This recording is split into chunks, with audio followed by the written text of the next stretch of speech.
Bonsoir à toutes et à tous et bienvenue. Le prix Carbet de la Caraïbe est du tout monde attribué au Cubain Carlos Manuel Alvarez pour son livre Tombé, paru aux éditions Mémoires d'Encrier.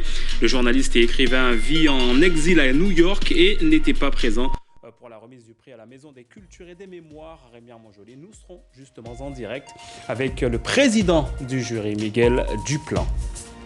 Elle est très visible mais peu connue. Gros plan ce soir sur la Croix-Blanche. L'Association nationale de secourisme est implantée en Guyane depuis 1992.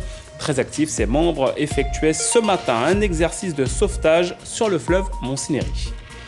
Quand des artistes de Guyane imposent l'art, cela donne une maison transformée alors qu'elle était laissée à l'abandon. On vous emmène ce soir voir l'Abbati, un lieu situé à Cayenne, fruit d'un coup de force dont les bienfaits sont dans l'expression artistique qui s'y dégage depuis maintenant 6 mois. Le prix Carbet de la Caraïbe est du tout monde décerné à Carlos Manuel Alvarez pour son livre Tombé, paru aux éditions Mémoires d'Encrier. Carlos Manuel Alvarez est un journaliste et écrivain cubain vivant en exil à New York. Il n'a pas pu être présent ce soir pour la remise des prix à la Maison des Cultures et des Mémoires à Rémi Armand-Joly, mais il a tout de même remercié le jury à travers une vidéo où il fait référence à Édouard Glissant. L'auteur martiniquais était, dit-il, un ami de longue date qui lui a beaucoup appris. Extrait de son discours. La tercera lección es quizá la más extraordinaria, tan breve como contundente. Dice así: como escritor, como sujeto caribeño, pero sobre todo como ciudadano raso, hay que mantenerse solidario y solitario. Todavía retrocedo un poco ante la potencia y la gracia eufónica de esta idea, que desearía tanto merecer. De tal manera, ojalá tan solidario como solitario, acepto y celebro este premio con profunda emoción y agradecimiento. Et on va comprendre ce qui a séduit le jury pour l'attribution de ce prix.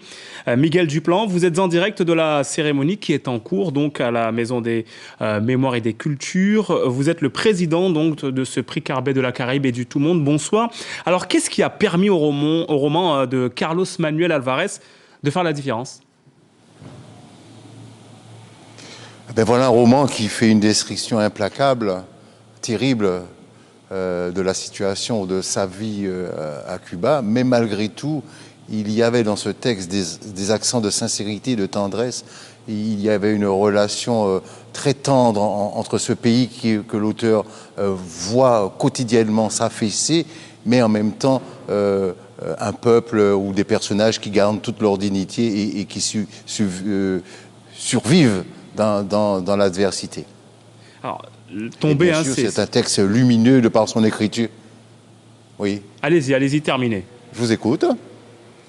Je disais, en plus, c'est un texte qui est lumineux du point de vue de l'écriture, qui fourmille de trouvailles stylistiques. Vraiment, nous avons tous été quasiment sous le charme de ce texte.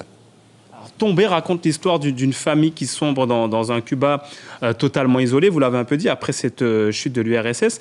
Qu'est-ce que, dans ce récit, vous a fait écho, et même fait écho à chacun d'entre nous? Alors, monsieur,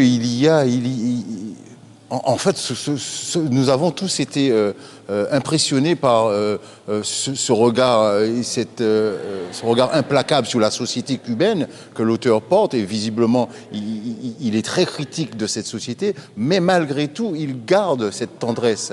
Malgré tout, il garde cette tendresse. Et nous avons été sensibles à alors pas ce va-et-vient, mais ces positionnements qui peuvent paraître contradictoires, mais qui sont terriblement humains. Alors, rapidement, une nouvelle génération tout de même d'auteurs cubains. Est-ce que c'est aussi ce que vous aviez souhaité mettre en lumière avec ce pays qui se transforme, qui est à un tournant?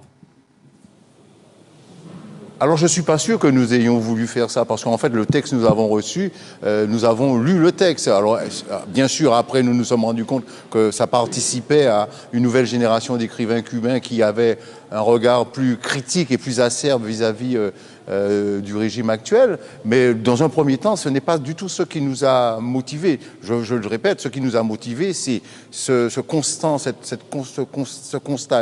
de la chute, mais en même temps qui empreint de grande tendresse et de grandes trouvailles stylistiques aussi. Miguel Duplan, merci d'avoir répondu à nos questions. On rappelle que la cérémonie donc est en cours et le prix a donc été attribué à cet écrivain cubain, Carlos Manuel Alvarez. Merci d'avoir répondu à notre invitation.